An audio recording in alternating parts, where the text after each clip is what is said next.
My name is Rita Culham, and I want to tell you about the day our world fell apart.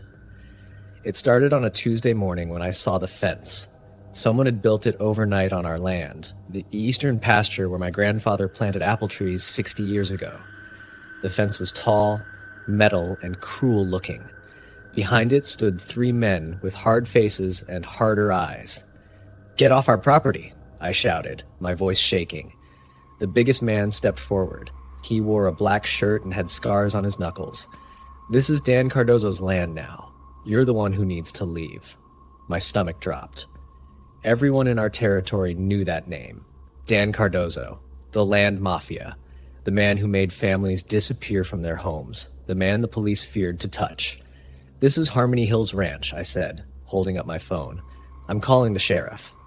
The man smiled, but it was not a kind smile. "Go ahead, call them. Dan owns them too." I called anyway. My hands shook so badly I almost dropped the phone.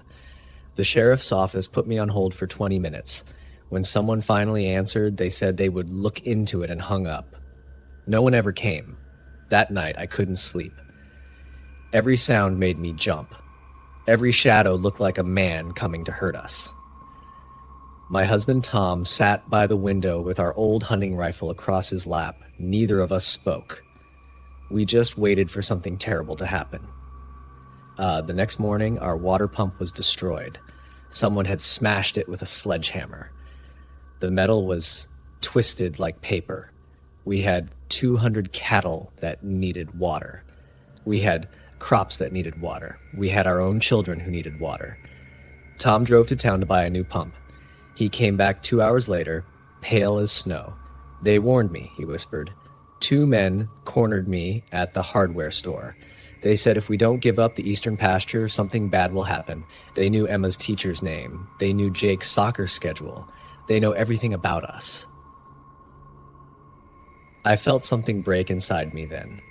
Not my spirit, something deeper. The feeling of safety. The feeling that the world made sense. Our children, Emma and Jake, stopped playing outside. They stopped laughing. 9-year-old Emma started wetting the bed again. 7-year-old Jake would scream in his sleep, crying about the bad men coming. Days passed like a nightmare we couldn't wake up from. On Thursday, Tom was driving home from town when a black SUV ran him off the road. It happened on the empty stretch near Miller's Creek. No witnesses, no cameras. The SUV sideswiped his truck, sent him into a ditch, and drove away. Tom climbed out with a broken rib and cuts all over his face. The police called it a hit and run and did nothing. That night, couldn't stop shaking. "They weren't trying to kill me," he whispered. "They were showing me they could, anytime, anywhere." On Friday, our insurance company dropped us. No explanation, just a letter saying our policy was terminated effective immediately. When I called, they wouldn't talk to me. I called 6 other insurance companies. None of them would cover Harmony Hills Ranch. It was like we had been marked. Blacklisted. Without insurance, we were exposed. One fire, one accident, one lawsuit, and we would lose everything. On Saturday morning, I took Emma to her dance class in town. When we came back 2 hours later, the house had been ransacked. Every drawer pulled out, every closet emptied, furniture overturned, our family photos ripped from frames and scattered on the floor. But nothing was stolen. Not the TV, not our laptops, not my grandmother's jewelry box. They wanted us to know they had been inside. They had touched our things. They had breathed our air. They could come back anytime. I found something worse in Emma's room. Her stuffed rabbit, the one she'd had since she was a baby, was sitting on her bed. Someone had carefully placed it there facing the door. Its head had been twisted backward. Emma saw it and started screaming. She screamed until her voice went hoarse. That night, she refused to sleep in her room. She refused to sleep at all. The police came this time. They walked through, took notes, and said there was no evidence of forced entry. "Are you sure you didn't just leave the door unlocked, ma'am?" the deputy asked, like I was stupid, like I was imagining things. I wanted to scream at him. I wanted to grab him and shake him and make him see what was happening to us. But I just stood there, numb, while he left. That night, I sat in our living room, surrounded by the destruction, and I felt something die inside me. Hope, maybe, or the belief that the world was fair, that good people were protected, that calling for help meant someone would come. On Sunday, our barn caught fire. We woke up at 2 a.m. to the smell of smoke. Tom ran outside with a fire extinguisher, but it was too big too fast. By the time the fire department arrived, the barn was gone. 50 years of tools, equipment, memories, ashes. The fire marshal ruled it electrical malfunction. But we both knew there was nothing electrical in that barn, just hay and old wood and gasoline-soaked walls from when they poured it there days before. Our neighbors stopped calling, stopped visiting. People we'd known for 20 years crossed the street when they saw us in town. Fear is contagious. Everyone knew what happened to people who stood too close to Dan Cardozo's targets. We were alone. Tom started having chest pains. At 42 years old, my strong, healthy husband was having panic attacks so severe I thought he was dying. I would wake up and find him sitting in the dark, crying, his hands over his face. "I can't protect them," he whispered one night. "I can't protect our children. What kind of man can't protect his own children?" I had no answer, because I felt the same way. What kind of mother was I? What kind of mother lets her children live in terror? Then came Monday morning, the day that changed everything. A truck pulled up to our fence. Dan Cardozo himself stepped out. He was shorter than I imagined, with gray hair and expensive boots. He looked like someone's grandfather. He looked normal. That was the most terrifying part. "Mrs. Culham," he called out, smiling. "Let's talk like neighbors." Every part of me wanted to run inside and lock the door, but I walked to the fence. I had to look him in the eyes. I had to see the man who was destroying us. "That eastern pasture?" he said calmly, like we were discussing the weather. "I'll give you $20,000 for it. That's generous, more than generous, considering your circumstances." "It's worth 10 times that," I said, "and it's not for sale." His smile disappeared. His eyes went cold, shark eyes, dead eyes. "You have beautiful children, Mrs. Cullum. I see them at the school, at the park, at dance class." He paused. "Children are fragile. So many accidents can happen. A car that doesn't stop at a crosswalk, a stranger at the playground, a house fire in the middle of the night." My blood turned to ice. He was threatening my children. My children. And he was doing it calmly, casually, like he was talking about the weather. "You touch my kids," I started to say, but he cut me off. "I never touch anyone, Mrs. Culham. That's why I'm still free. That's why the police can't touch me. Bad things just happen to people who don't listen." He leaned against the fence. "You have until Friday. Sign the papers or stop waking up." He got back in his truck and drove away, leaving me standing there, shaking so hard my teeth chattered. That night, I broke. I sobbed in Tom's arms and told him we should give up. Take the money. Run away. Start over somewhere else. But Tom surprised me. Despite everything, the fear, the pain, the terror, he held my face in his hands and said, "No. This is our home. Our grandfather's home. Our children's future. If we run now, we teach them that evil wins. We teach them that fear is stronger than family. Is that what you want Emma and Jake to learn?" Something changed in me then. The fear turned into something else, something harder. A mother's fury at anyone who threatens her children. The next morning, we did something dangerous. We called every news station in the state. We called newspapers. We called the FBI. We documented everything. The destroyed pump, the ransacked house, the burned barn, the hospital records from Tom's accident. We posted it all online with Dan Cardozo's name and face. For 3 days, nothing happened. I thought we had signed our own death warrant. Then one reporter came, then another, then a TV news van, then 5 more. Dan Cardozo's face was suddenly everywhere, on TV, on the internet, in newspapers. People shared our story. They demanded action. They called the governor. They called the FBI. The pressure became a flood. 4 weeks later, federal agents arrested Dan Cardozo at his home. They arrested 8 of his men. They found documents showing he had stolen land from 43 families. They found evidence of arson, assault, bribery, extortion, and 3 murders.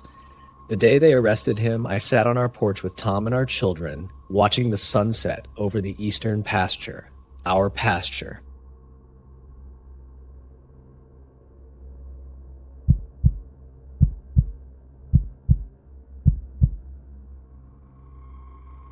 I've been a park ranger for 12 years, but I'll never forget my 3rd week on the job. That's when I learned that the worst monsters don't hide in shadows. They hide in plain sight. It was late September when I got the call about a missing girl, 8 years old, blonde hair, pink jacket, last seen on the Ridgeline Trail 3 hours ago.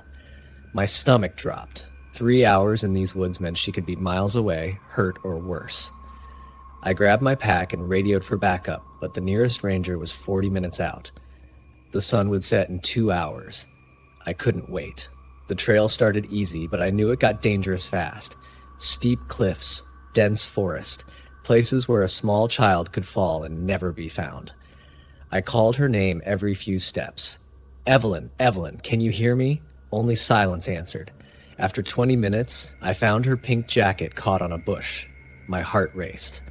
She'd gone off trail, heading toward the old fire watchtower nobody used anymore.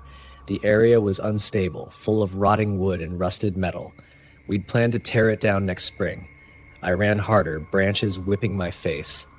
Then I heard it, crying, soft and scared. "Evelyn!" I shouted. "Help me!" Her tiny voice came from ahead. "Please help me!" I burst through the trees and saw the watchtower. The door hung open. I took the wooden stairs 2 at a time, my boots thundering on the old planks. The whole structure swayed with each step. "I'm coming, Evelyn. Keep talking so I can find you." "Up here. I'm scared." "There's a man." "A man?" My blood turned to ice. I pulled out my radio, but up here only static came through. No signal. I was alone. The 2nd floor door was closed. I kicked it open. Evelyn sat in the corner, tears streaming down her face, dirt smeared on her cheeks. She was alone. "Where's the man?" I asked, kneeling beside her. "He left," she whispered. "He brought me here. He said we were playing hide and seek." Every hair on my body stood up. Someone had taken this child, lured her away, brought her to this isolated place. "We need to leave right now." I scooped her into my arms. That's when I heard the footsteps below. Slow, deliberate, coming up the stairs. I looked for another way out, only windows, a 20-foot drop onto concrete and metal scraps. We were trapped. The footsteps grew closer. I set Evelyn down behind me and pulled out my knife. It felt small and useless in my shaking hand. The door opened. A man stood there. Ordinary face, jeans and a flannel shirt. He could have been anyone. That was the scariest part. He smiled. "You found her," he said calmly. "I've been watching you all day, Ranger, waiting for the right moment. This place is perfect. Nobody comes here. Nobody will hear anything." "Step aside," I said, trying to sound brave. "This building is surrounded. Other Rangers are coming." He laughed. "No, they're not. I cut your radio antenna this morning while you were inside the station. I've been planning this for months. I know every trail, every camera location, every gap in your patrol schedule." My mind raced. He was right about the radio. The backup ranger wouldn't come here first. He'd search the main trails. We were alone. This man had been studying me, studying all of us. "Why?"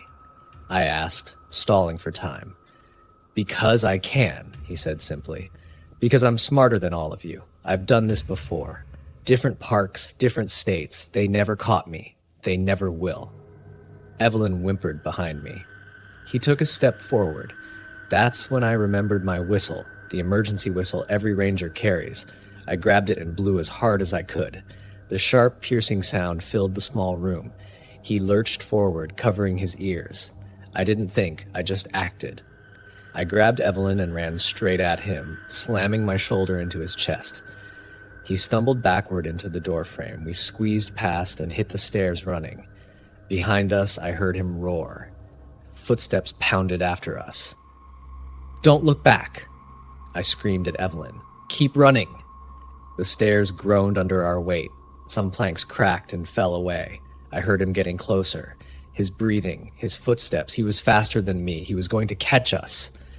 We reached the bottom. I saw my truck 50 yards away through the trees. Too far. He'd catch us before we got there. Then I remembered the loose boards on the lower stairs, the ones marked with yellow tape. Dangerous. Unstable. I spun around, putting myself between Evelyn and the man. He was 3 steps up, coming fast. His face twisted with rage. "Run to the truck, Evelyn. Hide under it. Don't come out until you hear my voice." She hesitated. "Go." She ran. The man tried to push past me, but I grabbed his shirt and pulled him back. He swung at me, his fist connecting with my jaw. Pain exploded in my face. I fell backward onto the ground. He stepped down, coming after Evelyn. His foot hit the loose board. The wood snapped with a sound like a gunshot. His leg plunged through up to his hip. The broken wood drove up into his thigh like a spear. He screamed. Blood poured down the white wood. I scrambled to my feet, dizzy from the punch. He was stuck, trying to pull himself free, but every movement made him scream louder. The broken wood had gone deep. I ran to my truck. Evelyn was under it, just like I told her. "It's okay," I said. "It's me. You're safe."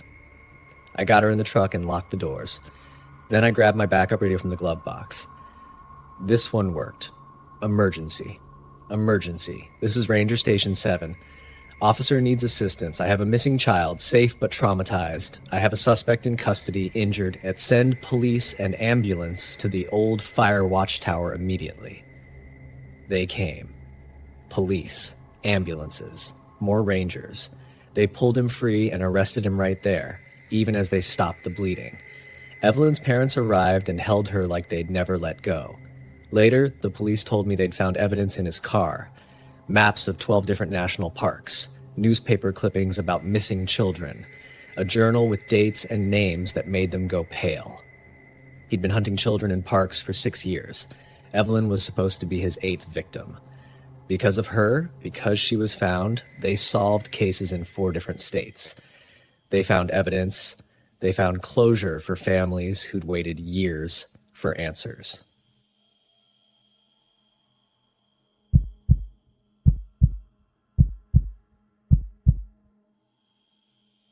I'm Brian Smith, and I've backpacked through 16 countries. I thought I'd seen everything. I was wrong. It started in Phnom Penh on a Tuesday afternoon. Agnes and I were walking through the Russian market, laughing about something stupid.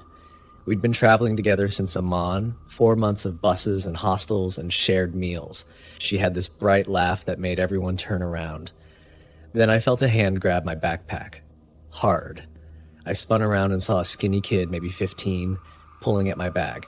Without thinking, I yanked it back. The kid stumbled. His head hit a concrete post with a crack that made my stomach drop. He fell like a puppet with cut strings. Blood pooled under his head, dark and spreading fast. People started screaming, pointing at me. "Brian, we need to go," Agnes whispered, her face white, but my legs wouldn't move. The kid wasn't moving either. His eyes were half open, staring at nothing. The police came in minutes. They grabbed my arms, shouting in Khmer. Agnes tried to explain, but they pushed her away. Metal handcuffs bit into my wrists.